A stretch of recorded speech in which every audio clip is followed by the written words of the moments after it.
चंदेरी नाम का एक छोटा सा गांव था जो अपनी शांति और सुंदरता के लिए मशहूर था। गांव के लोग दिन भर खेती बाड़ी और अपने रोजमर्रा के कामों में व्यस्त रहते थे, लेकिन कुछ महीनों से इस गांव में एक अजीब सा डर फैला हुआ था। गांव के लोग कह रहे थे कि एक चुड़ैल हर रात आती है और किसी न किसी को उठाकर ले जाती है। यहाँ चुड़ैल इतनी भयानक थी कि लोगों ने रात को बाहर निकलना बंद कर दिया था। हर किसी के चेहरे पर डर और चिंता साफ झलकती थी। गांव वाले चुड़ैल से बहुत परेशान थे। लोगों ने अपने घरों के बाहर नीम के पत्ते और नींबू मिर्ची लटका रखे थे ताकि चुड़ैल उन्हें नुकसान ना पहुंचा सके। हर रात लोग अपने बच्चों को जल्दी सुलाने लगे और दरवाजों को मजबूती से बंद कर देते। गांव के लोगों ने कई बार मिलकर चुड़ैल को पकड़ने की कोशिश की, लेकिन हर बार उन्हें असफलता ही हाथ लगी। चुड़ैल की कहानियों ने गांव के बच्चों को भी डरा दिया था। बच्चे रात को नहीं सोए कि डर के मारे जाग जाते थे। चुड़ैल के डर से छुटकारा पाने के लिए गांव वालों ने एक नया उपाय अपनाया। एक तांत्रिक के कहने पर गांव के लोगों ने अपने घरों के बाहर "ओ चुड़ैल कल आना" लिखना शुरू किया। उनका मानना था कि ऐसा करने से चुड़ैल अगले दिन आने के लिए मजबूर हो जाएगी और उस रात उन्हें परेशान नहीं करेगी। यह उपाय गांव में तेजी से फैल गया और लगभग हर घर के बाहर यही लिखा दिखाई देने लगा। उसी गांव में एक परिवार रहता था जिसमें 4 लोग थे। कमला, उसका पति रामू, उसकी सास और ससुर। कमला एक सीधी सादी और मेहनती महिला थी। वो अपने परिवार का बहुत ध्यान रखती थी। रामू भी एक ईमानदार और मेहनती किसान था, लेकिन कमला की सास बहुत ही अकड़ू और कठोर स्वभाव की थी। वह हर समय कमला को ताने मारती और उसे नीचा दिखाने की कोशिश करती। कमला की सास का स्वभाव इतना कठोर था कि वह किसी की बात नहीं सुनती थी। उसे हमेशा यही लगता था कि कमला कोई भी काम ठीक से नहीं कर सकती। जब भी कमला कुछ अच्छा करने की कोशिश करती, उसकी सास उसमें कोई ना कोई कमी निकाल ही लेती। एक दिन जब कमला अपनी सास के तानों से परेशान होकर रो रही थी, तब उसकी सास उससे कहती है, "तू तो किसी काम की नहीं है, तुझे तो बस रोना आता है। देखना, एक दिन वो चुड़ैल तुझे ही उठा के ले जाएगी।" कमला यह सुनकर और भी ज्यादा डर गई। उसकी सास ने कभी भी कमला को अपने घर का सदस्य नहीं माना। वह हमेशा उसे नौकरानी की तरह ट्रीट करती थी। अगर खाना अच्छा नहीं बना तो ताने, अगर कपड़े ठीक से नहीं धुले तो ताने। कमला की सास को यह समझ में नहीं आता था कि कमला भी एक इंसान है, उसकी भी भावनाएं है। कमला की सास की इस अकड़ ने पूरे घर का माहौल बिगाड़ रखा था। कमला के ससुर भी अपनी पत्नी के स्वभाव से तंग आ चुके थे, लेकिन वे कुछ कहने की हिम्मत नहीं जुटा पाते थे। रामू भी कई बार अपनी माँ को समझाने की कोशिश करता, लेकिन उसकी माँ उसे ही डांट के चुप करा देती थी। कमला के ससुर हरि प्रसाद अपनी पत्नी के इस कठोर और ताने मारने वाले स्वभाव से बहुत परेशान हो चुके थे। उन्होंने कई बार अपनी पत्नी को समझाने की कोशिश की थी, लेकिन उनकी बातों का उनकी पत्नी पर कोई असर ही नहीं होता था। एक दिन जब हरि प्रसाद अपनी पत्नी की बेवजह डांट से तंग आ चुके थे, तो उन्होंने गुस्से में आकर अपने घर के बाहर लिखे "ओ चुड़ैल कल आना" को मिटाकर "ओ चुड़ैल आ जाना" लिख दिया। फिर उसी रात जब पूरा गांव गहरी नींद में सो रहा था, तो चुड़ैल अपनी हवेली से निकलकर गांव में आई। उसने एक एक करके सभी घरों के बाहर देखा। हर जगह उसे "ओ चुड़ैल कल आना" लिखा दिखा, जिसे देखकर वह अगले घर की ओर बढ़ जाती। फिर वह कमला के घर के बाहर पहुंची। उसने देखा कि वहां लिखा है "ओ चुड़ैल आ जाना"। चुड़ैल ने सोचा, लगता है इन्होंने मुझे आज बुलाया है। फिर वह कमला के घर का दरवाजा खटखटाने लगी। "कौन है? कौन इतनी जोर जोर से दरवाजा खटखटा रहा है?" कमला की सास ने जैसे ही दरवाजा खोला तो वह चुड़ैल को देखकर हक्का बक्का रह गई। "ओ, ओ, ओ, ओ, चुड़ैल!" कमला की सास के मुंह से बस यही निकला और वह डर के मारे कांपने लगी। हरि प्रसाद जो छिपकर ये सब देख रहा था, बाहर आया और बोला, "हाँ, मैंने ही तुम्हें बुलाया है। मेरी पत्नी हमेशा घर में सबको ताने मारती रहती है। मैंने सोचा कि तुम्हारे डर से शायद उसे अक्ल आ जाएगी।" चुड़ैल ने हरि प्रसाद की बात सुनी और फिर कमला की सास की तरफ मुड़कर बोली, "तुम्हारी अक्ल और बुरा व्यवहार तुम्हारे ही परिवार को परेशान कर रहा है। कमला की सांस डर के मारे कांप रही थी। उसने तुरंत चुड़ैल से माफी मांगते हुए कहा, मुझे माफ कर दो, मैं अब सबके साथ अच्छा व्यवहार करूंगी और किसी को ताने नहीं मारूंगी। चुड़ैल ने उसकी माफी स्वीकार नहीं की और उसे अपने साथ ले जाने लगी। लेकिन इन शोरगुल को सुनकर कमला और उसका पति रामू बाहर आते हैं और दोनों उस चुड़ैल को देखकर हक्का बक्का रह गए। चुड़ैल कमला की सास को ले जाने ही वाली थी कि कमला हिम्मत जुटाकर चुड़ैल के सामने खड़ी हो गई। रुक जाओ चुड़ैल जी, मेरी सास को छोड़ दो, तुम मुझे ले जाओ। चुड़ैल यह सुनकर हैरान हो गई।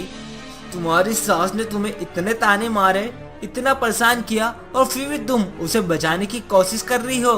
कमला ने कहा, हाँ वह मेरी सास है, मैं उन्हें कभी भी मुसीबत में नहीं छोड़ सकती। चुड़ैल ने कमला की बात सुनी और उसकी आंखों में आंसू आ गए। तुम्हारी इस बहादुरी और निस्वार्थता ने मेरा दिल छू लिया है।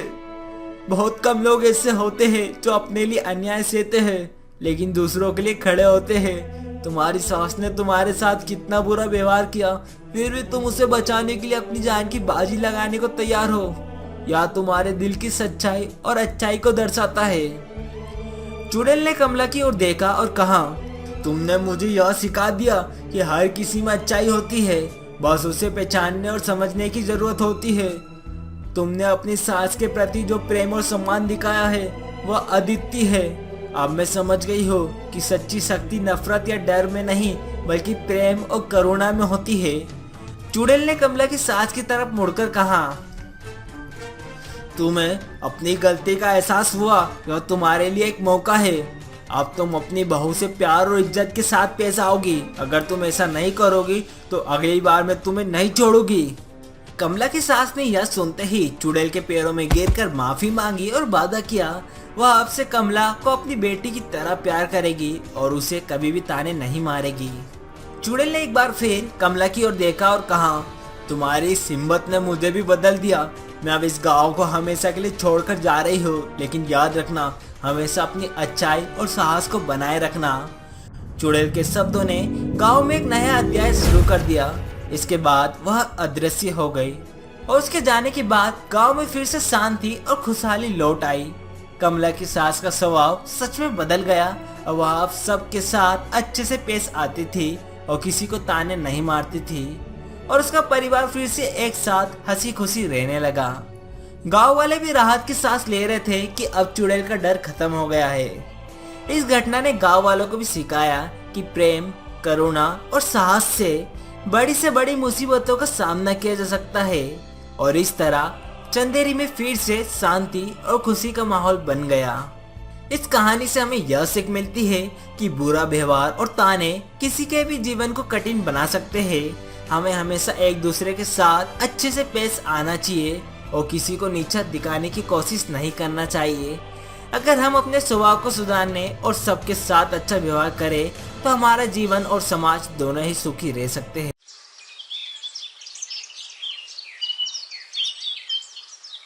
एक बार की बात है, रामतलिया नाम का एक गांव था। वहाँ के सभी लोग बड़े खुशहाल रहा करते थे, लेकिन जैसे ही रात होती उस गांव में सन्नाटा छा जाता था। गांव के लोगों का मानना था कि गांव से थोड़ी दूरी पर एक पुरानी खंडर हवेली है।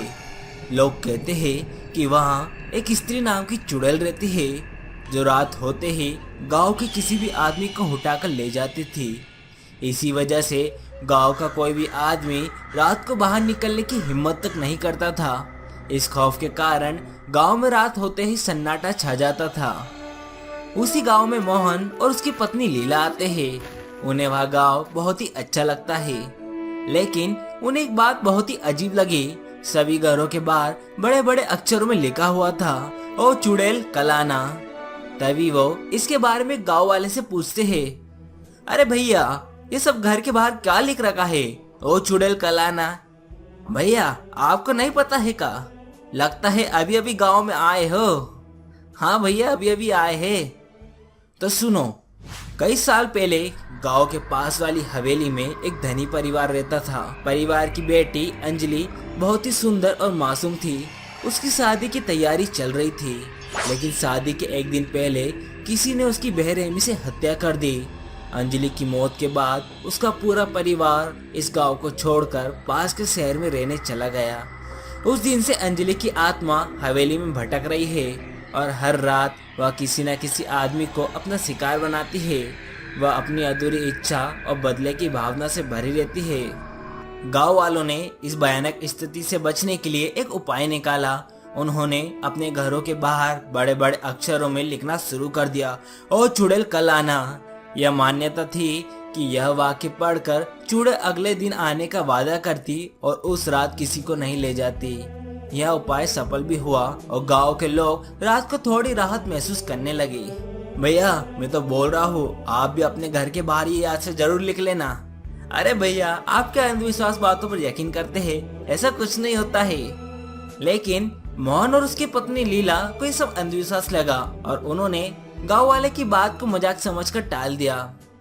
फिर गांव में जैसे ही शाम होने लगती है सब अपने अपने घरों में जाने लगते हैं। गांव में चारों तरफ सन्नाटा छा जाता है और फिर रात के इसी सन्नाटे में वो चुड़ैल अपनी हवेली से बाहर निकलती है किसी आदमी को लाने के लिए। चुड़ैल एक एक करके सबके घर जाती है, लेकिन उसे सभी घरों के बाहर लिखा हुआ दिखता है, ओ चुड़ैल कल आना। लगता है आज भी इस घर में कोई नहीं है। दूसरा घर देखती हो, यहाँ भी कोई नहीं है। ऐसा करते करते चुड़ैल मोहन और लीला के घर के बाहर पहुंचती है और देखती है, अरे इनके घर के बाहर तो कुछ नहीं लिखा है। लगता है यही घर में मुझे मेरा दूल्हा मिलेगा। फिर चुड़ैल मोहन और लीला के घर का दरवाजा खटखटाती है। अरे ओ सुनो जी, देखो तो सही इतनी रात को कौन आया है। तभी मोहन दरवाजे के पास जाकर दरवाजा खोलता है और जैसे उसने दरवाजा खोला उसके होश उड़ जाते हैं। उसके सामने चुड़ैल खड़ी रहती है। ये देखकर मोहन हक्का बक्का रह गया। तभी चुड़ैल उसको अपने साथ हवा में उड़ाकर ले जाती है। ये देखकर लीला जोर जोर से चिल्लाने लगती है, अरे ओ चुड़ैल मेरे पति को कहाँ ले जा रही है। अरे ओ चुड़ैल मेरे पति को कहाँ ले जा रही है। ओए ओए सुनो, कोई तो सुनो, मदद करो हमारी। लीला की तेज आवाज सुनकर आसपास के गांव वाले घरों से बाहर आ जाते हैं। वो सभी चुड़ैल को हवा में उड़ता हुआ देख डर जाते हैं। लीला चीखती रहती है लेकिन कोई भी गांव वाला चुड़ैल को पकड़ने नहीं जाता, क्योंकि सभी चुड़ैल की ताकत के आगे बेबस थे। तभी गांव का एक बूढ़ा पंडित आता है जिनका नाम श्याम था और सभी गांव वालों को बोलता है, कब तक हम इस चुड़ैल से डरते रहेंगे। अब मौका आ गया है कि हम इस चुड़ैल का किस्सा हमेशा हमेशा के लिए खत्म कर दे। हमें अंजलि की आत्मा को शांति दिलानी होगी, तभी यह डरावनी घटनाएं बंद होगी। पंडित जी ने एक पुरानी किताब से एक मंत्र निकाला और सभी गांव वाले मिलकर हवेली की ओर चल पड़े। सभी गांव वालों के मन में डर तो था, लेकिन वो लोग चुड़ैल के रोज किसी न किसी आदमी को उठाने की वजह से परेशान हो चुके थे। हवेली में पहुंचकर सभी ने मिलकर मंत्र का उच्चारण किया। मंत्र पढ़ते ही अंजलि की आत्मा प्रकट हुई और फिर पंडित जी ने उससे पूछा, ओ चुड़ैल, हमने तेरा क्या बिगाड़ा है जो तू हर रात किसी न किसी आदमी को लेकर चली जाती है। तुझे आखिर क्या चाहिए। और उसने रोते हुए कहा, मुझे न्याय चाहिए। मेरे हत्यारे को सजा दो, फिर मैं इस गांव और इस हवेली को छोड़कर हमेशा हमेशा के लिए चली जाऊंगी। पंडित जी ने चुड़ैल को भरोसा दिलाया कि वे उसके हत्यारे को ढूंढकर सजा दिलवाएंगे। गांव वालों ने अंजलि के हत्यारे की तलाश शुरू कर दी। कुछ पुराने दस्तावेज और गांव के बुजुर्गों की मदद से उन्होंने पाया कि अंजलि की हत्या उसके ही मंगेतर ने की थी, क्योंकि वह किसी और से प्यार करता था। गांव वालों ने मंगेतर को पकड़ लिया और उसे चुड़ैल के हवाले कर दिया। चुड़ैल ये देखकर आग बबूला हो गई। मैं तेरे से सच्चा प्यार करती थी और तूने मेरी ही जान ले ली। अब मैं तेरे को छोड़ूंगी नहीं। ये कहकर चुड़ैल उसका गला पकड़ लेती है और उसे हवा में उठा लेती है। थोड़ी देर में उसके मंगेतर की मौत हो जाती है। हवेली में एक तेज रोशनी हुई और अंजलि की आत्मा धीरे धीरे गायब हो गई। इसके बाद अंजलि की आत्मा को शांति मिली। अंजलि की आत्मा की मुक्त होते ही हवेली की खौफनाक कहानियां भी खत्म हो गई। गांव वालों ने मोहन को सुरक्षित वापस ले आए और उसे चुड़ैल के बारे में सच्चाई बताई। अब गांव में और चुड़ैल कल आना लिखने की जरूरत नहीं थी, क्योंकि चुड़ैल की आत्मा को शांति मिल चुकी थी। मोहन और लीला ने इस घटना से सीखा कि हर अंधविश्वास के पीछे एक सच्चाई होती है। उन्होंने गांव वालों की बहादुरी और एकता की मिसाल देखी, जो किसी भी समस्या का सामना कर सकते थे। गांव अब सुरक्षित था और हवेली एक पुरानी कहानी बनकर रह गई थी। गांव के लोग अब चैन की नींद सो सकते थे और हवेली का डरावना अतीत केवल एक कहानी बनकर रह गया। इस तरह ओ चुड़ैल कल आना की कहानी गांव की यादों में हमेशा के लिए बस गई। लोगों ने इस घटना से सीखा कि सच्चाई की खोज और एकता से किसी भी समस्या का हल निकाला जा सकता है। गांव अब पहले से ज्यादा सुरक्षित और खुशहाल था और हवेली एक नए सिरे से जीवन की शुरुआत के प्रतीक के रूप में खड़ी थी।